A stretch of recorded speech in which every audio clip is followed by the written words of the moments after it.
చంద్రబాబు, జగన్మోహన్ రెడ్డి, పవన్ కళ్యాణ్, పురంధేశ్వరి అందరూ సిద్ధం కావాల్సిందే. అన్ని రాష్ట్రాలలో కూడా, అంటే అటు పక్కన రేవంత్, కేసీఆర్ వీళ్ళు కూడా సిద్ధం కావాల్సిందే. 33% మంది మహిళల్ని సిద్ధం చేసుకోండి. అలాగే కొత్తగా అభ్యర్థుల్ని ప్రిపేర్ చేసుకోండి. 225 స్థానాలు మనకి, 150 స్థానాలు తెలంగాణకి అసెంబ్లీ కావడం ఖాయం. పార్లమెంటు సీట్లు పెరగడం ఖాయం 2 చోట్ల. సరే, నార్త్తో పోల్చినంత పెరుగుతాయా లేదా పక్కన పెడదాం. పెరగడం అయితే ఈ 2 చోట్ల ఖాయం. కాబట్టి కొత్త అభ్యర్థుల్ని ప్రిపేర్ చేసుకోవాలి. ఇది నెంబర్ 1. రెండవది, మహిళల్ని పెద్ద ఎత్తున ప్రిపేర్ చేసుకోవాలి. 33% రిజర్వేషన్ బిల్లు ఆమోదం పొందిపోయింది.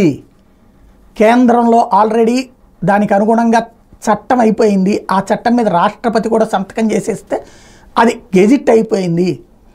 రాబోయేటటువంటి ఎన్నికలు 2029 ఎన్నికలు, ఈ జనగణన పూర్తి అవ్వగానే నియోజకవర్గాల పునర్విభజనలోనే 33% రిజర్వేషన్ అన్నది అమలవుతుంది. అంటే దేశంలో ఏ నియోజకవర్గాల్లో మహిళలు పోటీ చేయాలో తేల్చేస్తారు.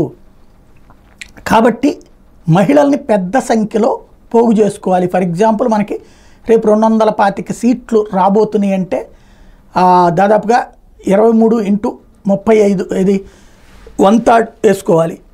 225 డివైడెడ్ బై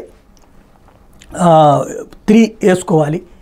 ఆ స్థాయిలో మనకి ఇక్కడ దగ్గరగా 70 మంది 80 మందికి మహిళలకి ఛాన్స్ ఉంటుంది. కాబట్టి అంతమంది మహిళల్ని ప్రిపేర్ చేసుకోవాలి, సిద్ధం చేసుకోవాలి పట్టించి. అట్లా ఉండదు అనుకునే అమాయకత్వంలో ఉండద్దు. ఖచ్చితంగా జరిగి తీరుతుంది. Be prepare.